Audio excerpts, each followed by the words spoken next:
Hi friends, welcome to Hittify. There is always an ongoing debate online about the quality of South dubbed movies, where you can meet people of various sensibilities. There are folks from northern states, Bangladesh, Pakistan, Nepal, and even Africa who are ardent followers of South dubbed movies and they are looking forward to watching only over the top masala entertainers.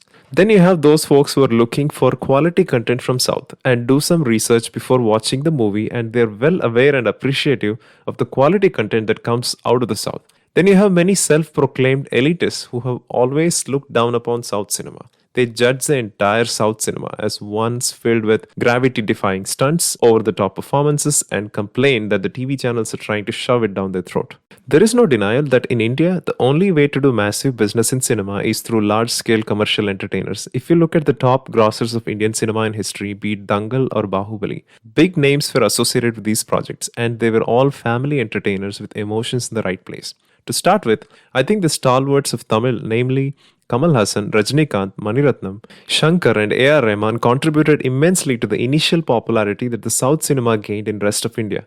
There was also India's first 3D movie, My Dear Kuttichatan, made in Malayalam, which gained popularity in rest of India. It was re-released on a couple of occasions in various languages too. In the past few years, if there is any industry that is roaring at the dubbing market, it is Telugu, and it's only Telugu. The biggest credit should go to S.S. Rajamouli, who managed to do the unthinkable, Bahubali series. Now, this resulted in exponential growth of South dubbed market. This was followed by the phenomenal success of Yash starrer KGF in Kannada. Based on my research so far, Telugu cinema leads the rest of industries by miles when it comes to the popularity it has gained in dubbed market. So actors who are not even A-listers are getting zillions of views on YouTube. Let's take for example this movie, Jaya Janaki Nayaka, which has an average IMDb rating of 5.1 but gets a whopping 314 million views on YouTube. Friends, this is a full-length feature film, unlike some viral songs that have crossed billions of views, where people repeat listening again and again, right? When it comes to such full-length movies, I would doubt if people watch them multiple times.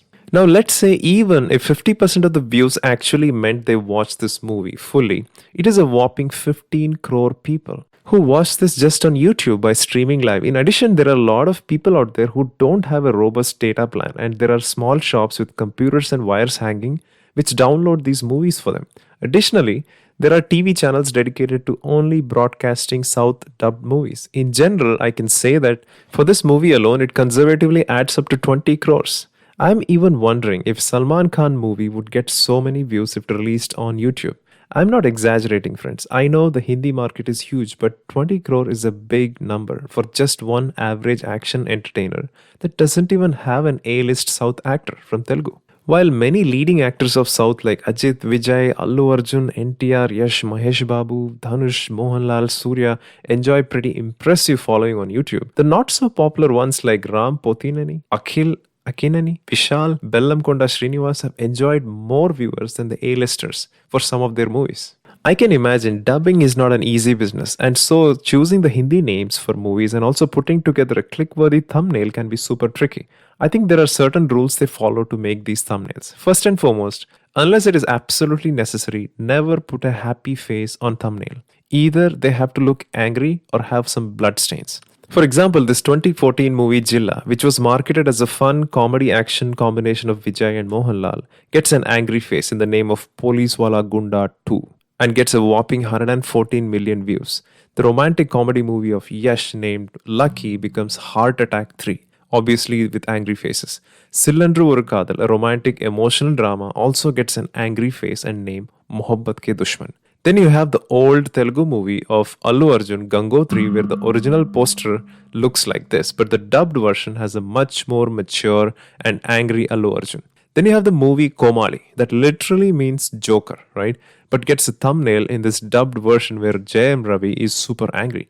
They even dubbed the 90s thriller Manichitra Thal, from which so many other remakes were made, including Bhool Bhulaiya, and named this original movie Ek Aur Bhool Bhulaiya, where obviously everyone is angry or anxious. The funniest thing for me was the names of these movies. The most used word for any of these dubbed movies is Khiladi, be it action, romance, thriller, or even comedy. They will find a way to name it some form of Khiladi.